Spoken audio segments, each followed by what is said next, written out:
Hello, everybody. My name is Laura Magan from Momentum, and I'm representing Ireland for the Emerge project. And the Emerge project is focused on female engineers who want to set up a business or start a business in engineering. So, a part of this project, there's a few different elements. So, there's the knowledge exchange platform, which is loads of videos and blogs from each of the representative countries. And then there is a course. So the course has been developed, it's actually got 9 modules. It's been developed through a partnership with 17 other organisations in Ireland. And then we have some placements as well, which are part of the project, which is where we allocate female engineering students or entrepreneurs with other engineering companies. So today I have Sarah O'Connell. She is from Retrofit. She's a retrofit engineer, and she's going to talk to us as a female engineer in Ireland and how her career path is formed and how she came to do what she loves to do. And we're just going to ask a couple of questions today based on that. And at the end, we're just going to have a quick, maybe a little powwow, and I'll also give you some details of where you can connect with the Emerge project, the website, social media, etc. So, Sarah, thank you for joining us today. And my first question would be, and you know, it's fantastic you're joining us, is so what do you do? Like, what is Retrofit? I believe it's based in Tipperary, and like, what is your job? What's your role, and what do you do? Hi Laura, thanks for having me. So I'm one of a team of retrofit engineers that works for Superhomes, which is managed by Tipperary Energy Agency. And in that role, what I do is I design deep retrofit packages. And these packages are for homeowners that want to improve the energy efficiency of their homes. So the package would lay out the most cost-effective measures that the homeowner could undertake to bring their house up to a B or an A rating.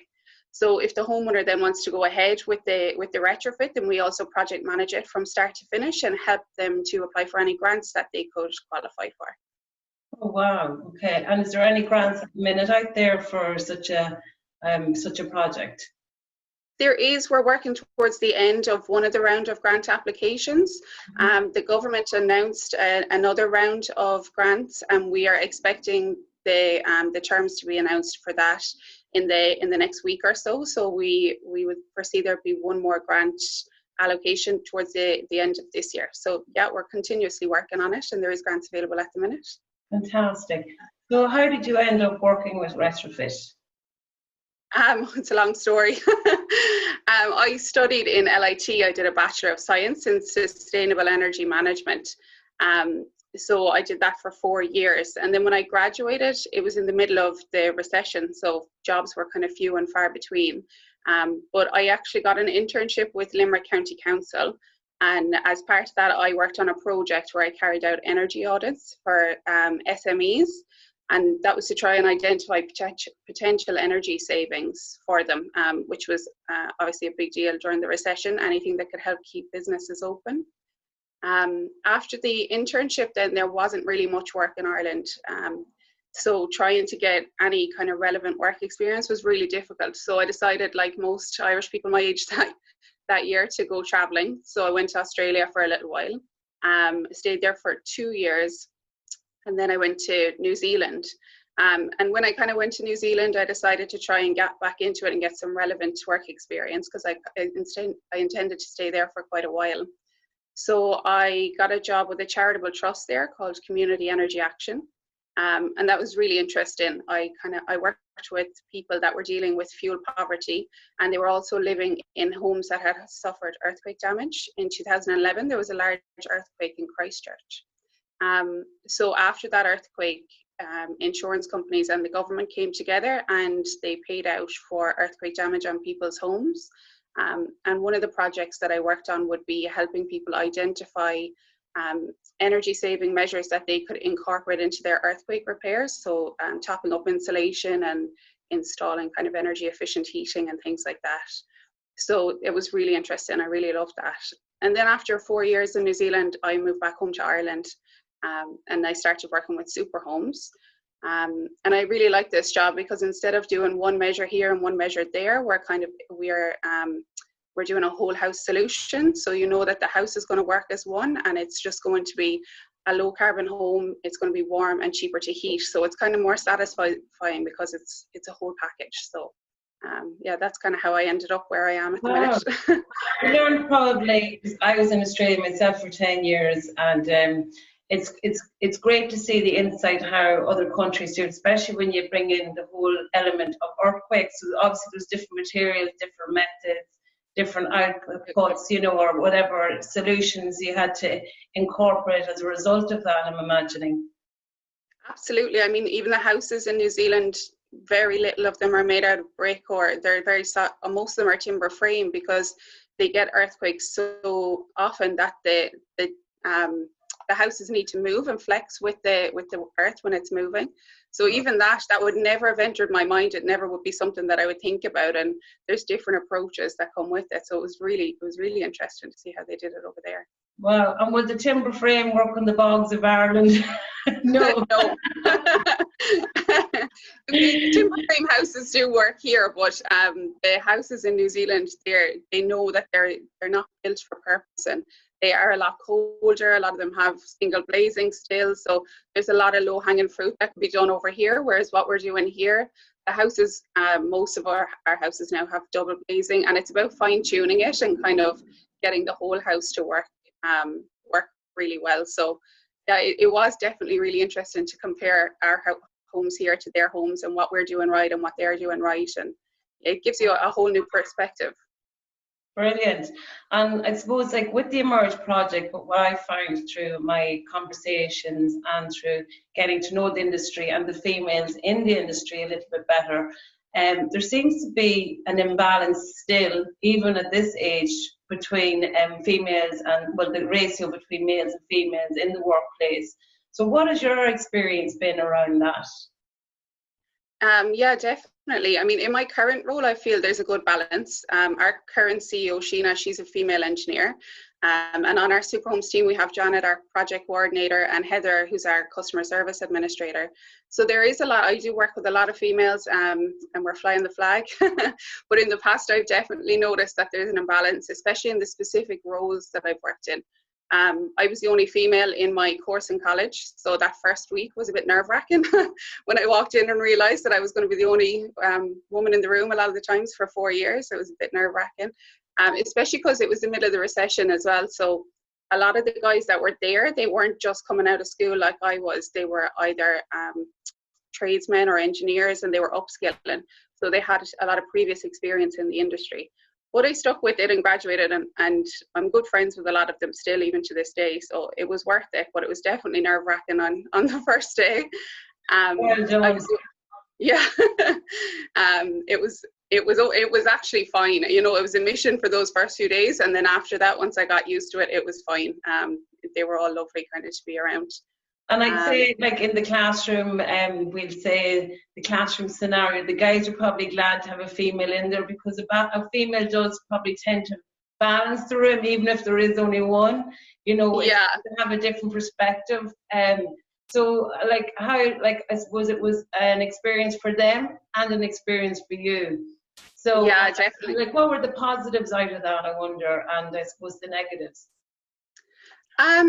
The positives were I just kind of saw how they approached everything. I think guys kind of approach it, they jump 2 feet first in, and sometimes I find with myself anyway, I don't want to speak for other women, but I kind of tend to doubt myself, and I want to know 100% of the facts before I do something, and that can kind of slow you down. Sometimes you just need to charge ahead. So kind of being the only woman in the room, you're forced to kind of watch the way the other guys do it, and that was definitely interesting. Just that if you have to believe in yourself and kind of push forward. And I think guys tend to just have that confidence naturally. I don't know why, but sometimes women doubt themselves and feel like they don't know enough to kind of push forward. Whereas, yeah, it was good to be around them and kind of soak up their confidence, I suppose, and kind of just fake it until I made it. Good woman. And like as a result of your course and the job you're in now, and you were saying you like it, you love it. What do you love about your job, being an engineer? Well, I always loved people in their homes. So I mean, if I didn't do this, my second choice for college was property valuation and management. So either way, I would have been working with people in their houses. I love any TV show that's about people's houses, anything like that. But I'm glad I went down the kind of scientific engineering route. My job it's challenging. The role changes all the time. So every day is different, and you don't get bored. You don't get kind of into a rut.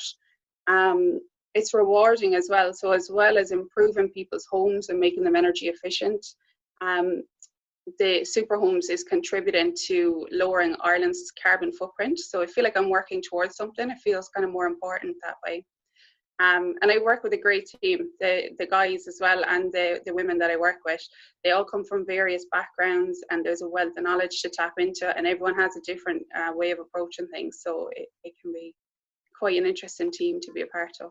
Well, it sounds like it's constantly evolving and changing, and I suppose that's what everybody wants in their job. They don't want to just end up doing the same thing day in, day out. And I suppose with the engineering world, that's the way you have to be. You have to be able to update and adapt with trends and be flexible and be innovative in your own way, and especially as a female. And I suppose, like, you know, I know that certain inventions that only for women, they probably wouldn't have succeeded, because you have to factor in women as well as men whenever you're inventing or creating something through engineering.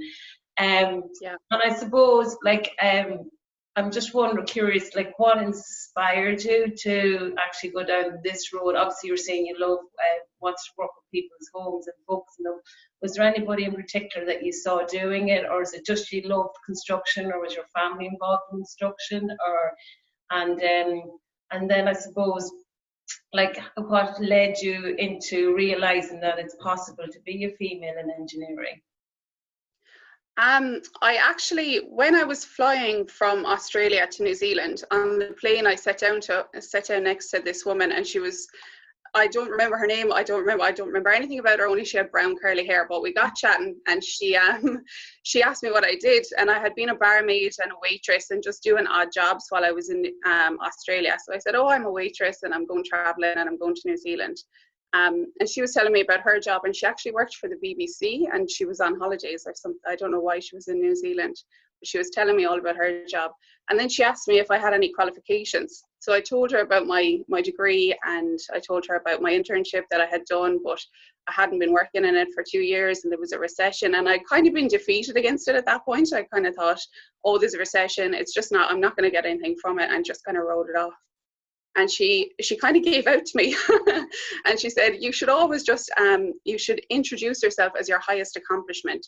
So whether that be a qualification that you have or a position that you've worked in, even if you're not working on it at the minute, but you want to get back into it, always introduce yourself as your highest accomplishment, because you don't know who you're speaking to.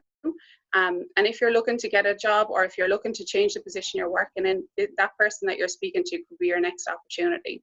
So I guess that's what I did then when I landed in New Zealand. I looked up companies that I wanted to work for rather than just looking for jobs that were available.